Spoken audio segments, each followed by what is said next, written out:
Good morning all of you. जैसा कि आप सबको पता है कि टेरिडोफाइट तक का जो हमारा चैप्टर है वो कंप्लीट हो चुका है।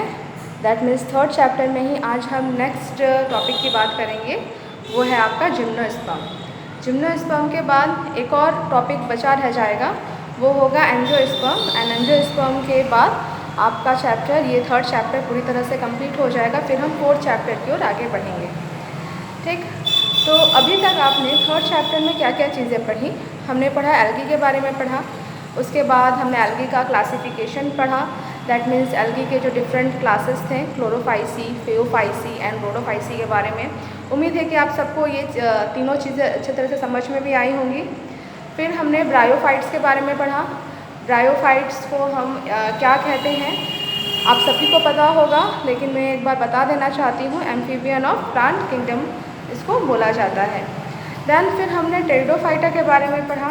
टेरिडोफाइटा के हमने डिफरेंट क्लासेस के बारे में कल पढ़ा था। और आज का जो हमारा टॉपिक है वो है जिम्नोस्पर्म, जो कि बहुत इम्पॉर्टेंट है। सबसे पहले मैंने आपको लिखवाया था पूरा एक प्लांट का क्लासिफिकेशन मैंने लिखवाया था।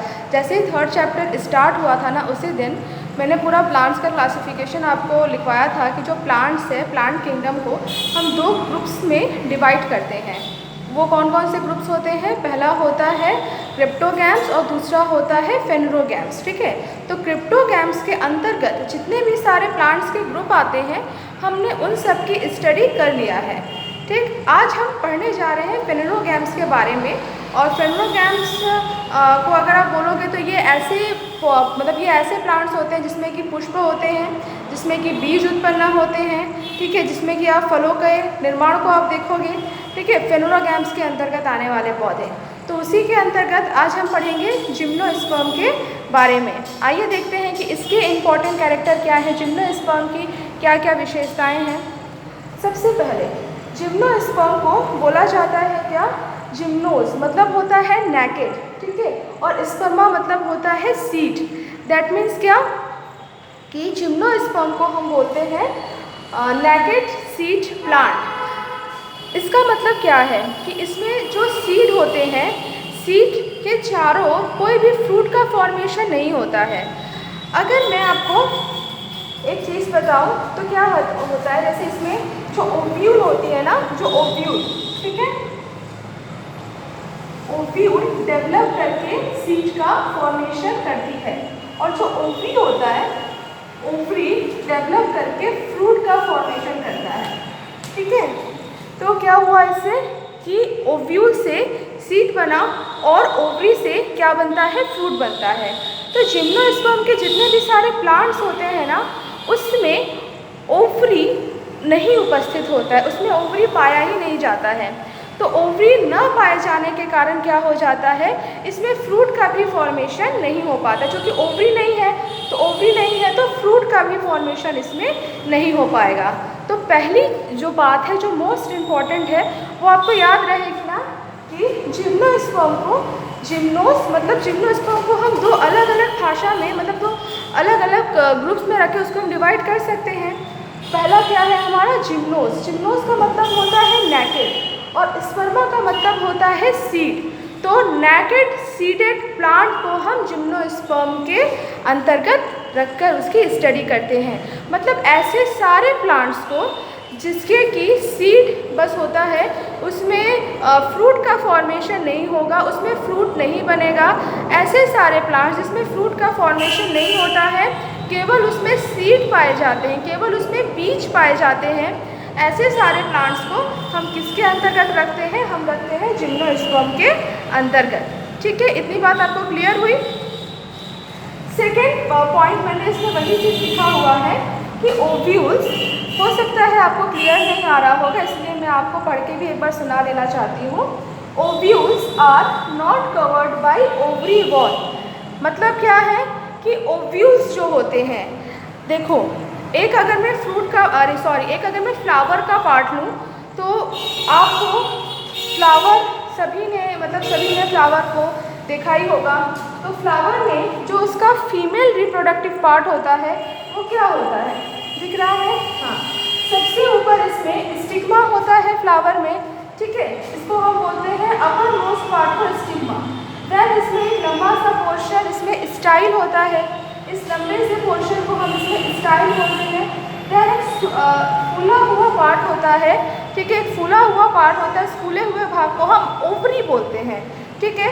दैट मीन्स एक फ्लावर में जो उसका फीमेल रिप्रोडक्टिव पार्ट होता है वो 3 भागों में बटा होता है।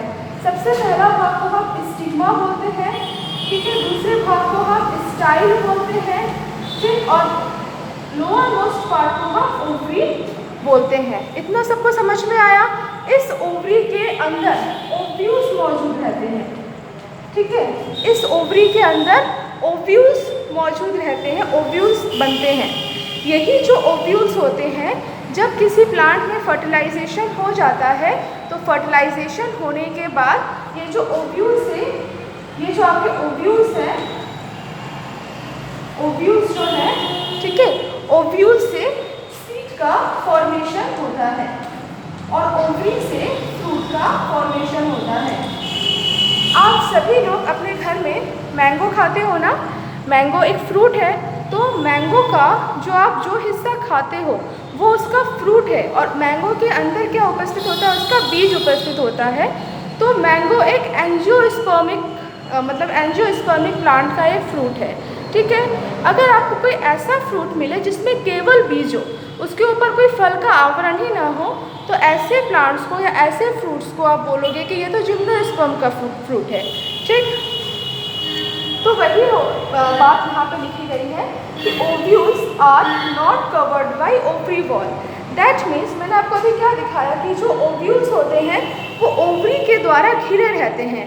जैसे अगर मैं आपको दिखाऊं, जैसे मान लो ये आपका क्या है? ओव्यूल है, ठीक है, इसको मान लो ओव्यूल है, और ओव्यूल जो होता है वो ओवरी वॉल से, इसको सपोज करो कि ये ओवरी वॉल है, ठीक। तो ओव्यूल्स जो होता है वो ओवरी वॉल से इस तरह से घिरा हुआ एक संरचना होती है। जब इसमें फर्टिलाइजेशन का प्रोसेस हो जाता है, निषेचन की क्रिया जब हो जाती है, तो ये पूरा जो भाग होता है, ये फ्रूट में डेवलप कर जाता है, ठीक है।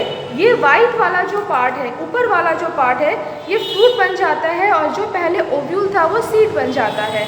क्योंकि जिम्नोस्पर्म में ओवरी वॉल होती ही नहीं है, ओवरी होता ही नहीं है, तो ये प्रेजेंट ही नहीं होता है, एब्सेंट होता है।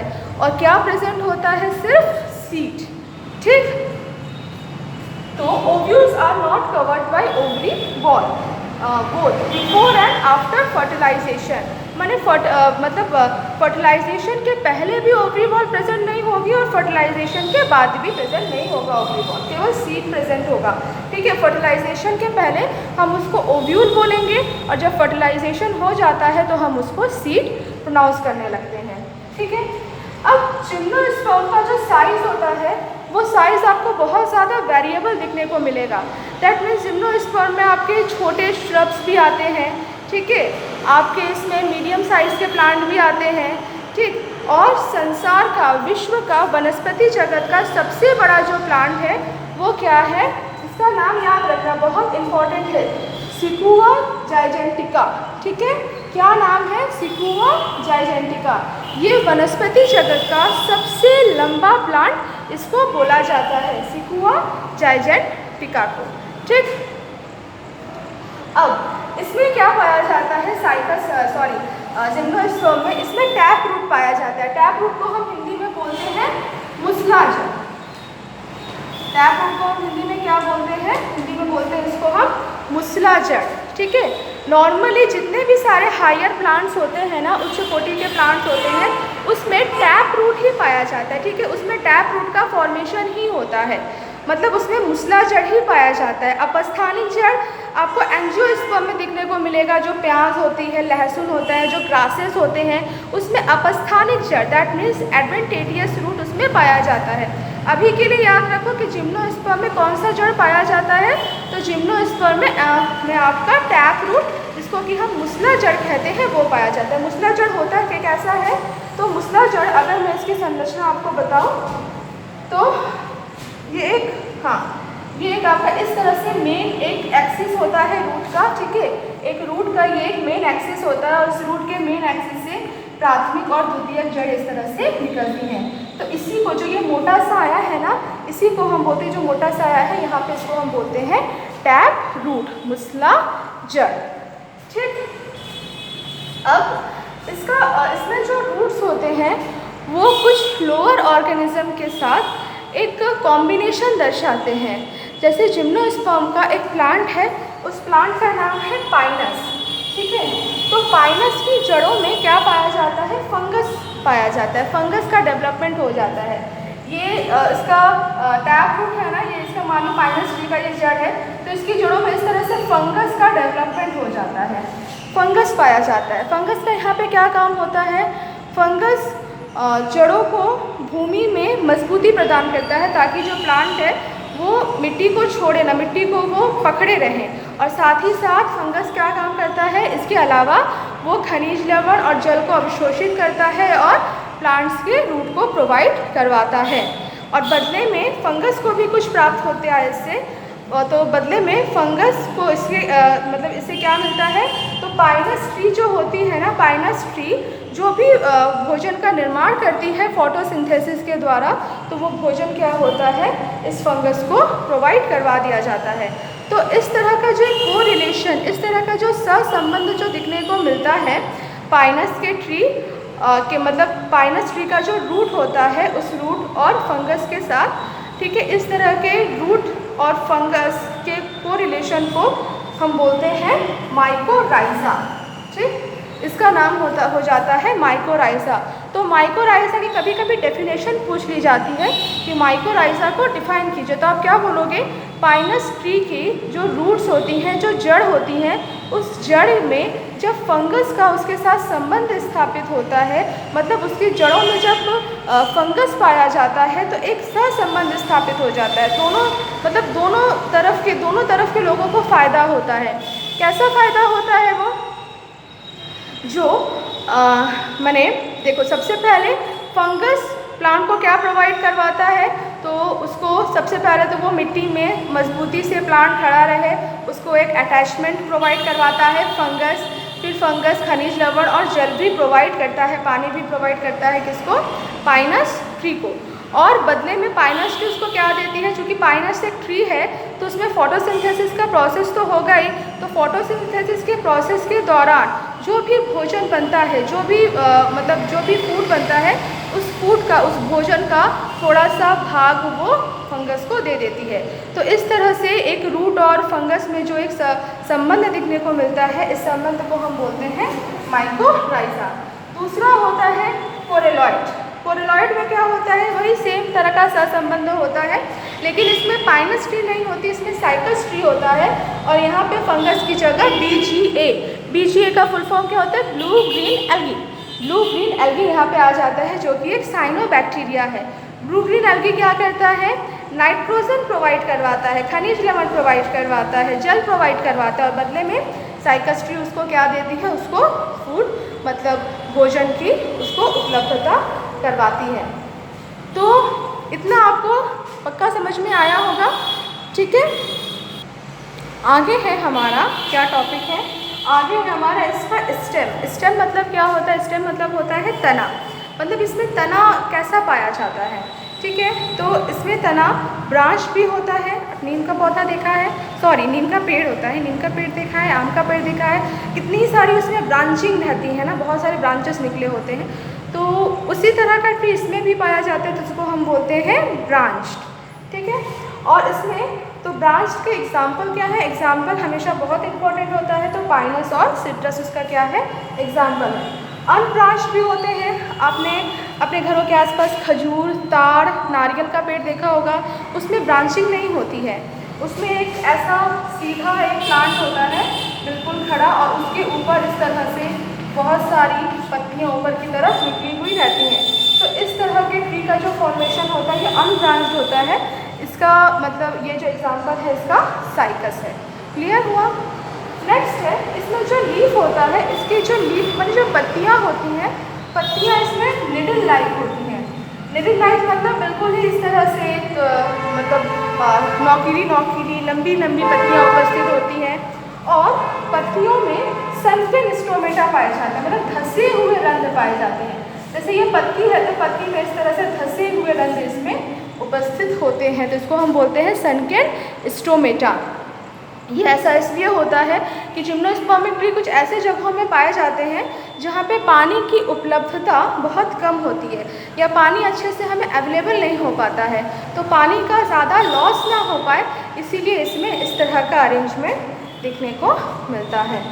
ठीक है, और एक यहाँ पे शब्द मैंने लिखा हुआ है पिन्नेट लीफ। तो पिन्नेट लीफ मतलब क्या होता है, तो यहाँ पे मैं अगर आपको फिगर ड्रॉ करके बताऊँ, फिगर ड्रॉ करके, तो इस तरह की लीफ आपने देखे होंगे।